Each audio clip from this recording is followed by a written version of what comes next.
හැබැයි එයාට වැරදිලා තිබුණ නැත්තම් එයා වැරදි නැහැ කියන දැනන් හිටියේ නැත්තම් අපි නැති කාලෙක වැරදුනහම කවුද යවගේ අපි පසු කාලිනව කෙටි කතා ලිව්වා නව කතා ලිව්වා සින්දු ආදී ලියලා සල්ලි හම්බ කරගත්තා. හැබැයි අපිට ඒ කාලේ තියා මේ කාලෙවත් එහෙම ක්‍රියේටිවිටි එකක් නැහැ. කියන්නේ නගින්න පුළුවන් තරමට වෙල කතා ලියන්න අපිට. මොකද සමාජයට ආපුවම අපිට අඹගස් වලට ගල් ගහන්න වෙනවා. ඕනම පද්ධතියක් අස්සේ. ඒකෙන් ගේම ඉල්ලන සෙට් එක නොවේ විනය විරෝධී කියලා කියන්නේ. උන්ට ඇල්ෆා ගට් එකක් තියෙනවා.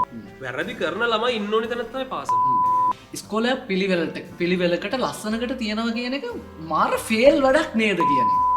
ඒතරේ ගොඩ නැගෙන එකෙක්ගෙන් ගොඩ යන එක නම් ඉස්කෝලේ ටියුෂන් සර් කෙනෙක්ගේ ඉස්කෝලේ එක ලොකු වෙනසක් නැති වෙනවනේ ඔය. කොහොමද දේනේ කියලා සෙකන්ඩ් එපිසෝඩ් එකෙන් බැනුම් අහන තැනට ගෙනාද.